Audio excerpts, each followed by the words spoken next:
So tara, samahan niyo ako. So ayan mga kabayan, bali baba na tayo dito sa bahay. So dali na natin itong bike natin, ito yung service natin.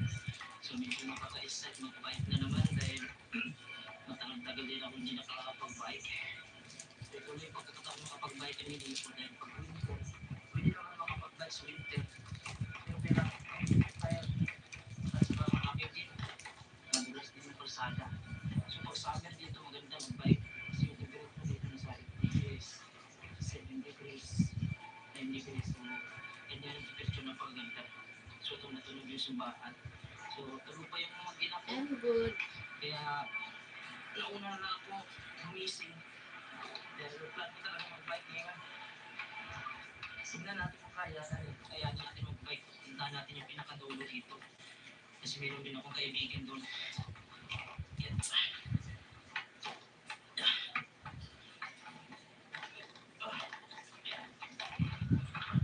Ayan. So dito tayo mag-uumpisa. Ngayon mga kapatid, simulan na natin dito. So suotin na natin itong ating helmet para safe tayo. Ayan. Tingnan natin kung kaya pa rin natin mag-bike. Sana hindi mamulikat yung ating kuwan. Kasi iba kasing daanan dito, paahon mga kabayan. Ayan. Pagka na ito. Samahan niyo ako mga kabayan sa ating journey. Ikot natin dito yung Nook. Greenland.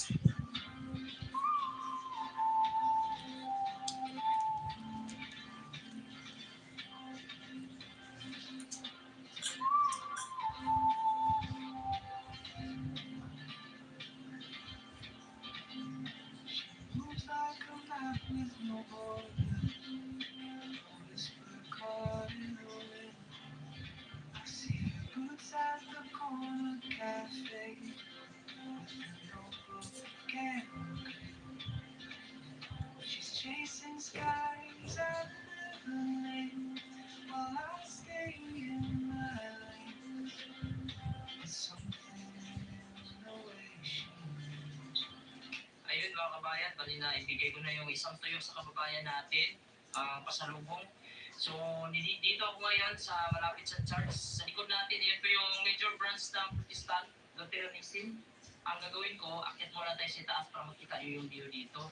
Dahil nandito na tayo, dito tayo mag-umpisa mamaya papunta ng doon sa may punta pa natin na kababayan sa dulo. So tara, samahan nyo ako. Ipapakita ko sa inyo kung ano ang view dito sa baba. Napakaganda dito mga kabayan. So ito na ang unang pagbabalik ko na naman dito simula nung dumating ako dito sa Greenland, sa Nook. So ito ay isang tourist destination to dito, tourist spot. Kapag napunta yung mga tourist dito, dito talaga sila pupunta. Kasi makikita mo yung ganda dito sa baba. Pag nasa itaas na tayo, kakawala ng stress, kakawala ng problema. Yan. So medyo malakas-lakas lang yung hangin. Oh,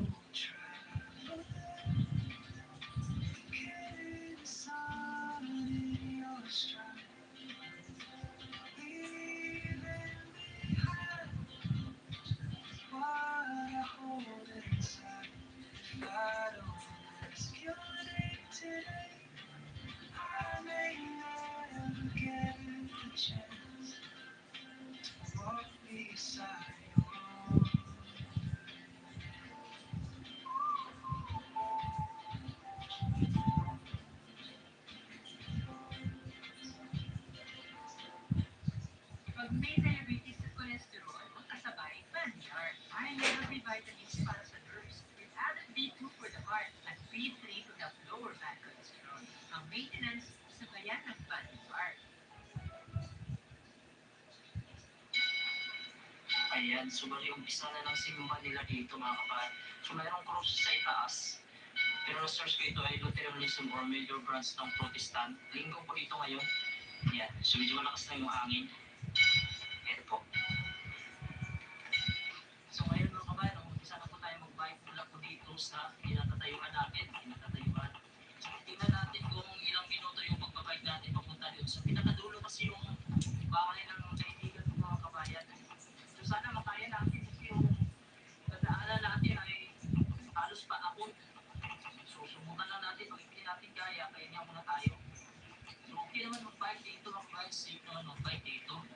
So,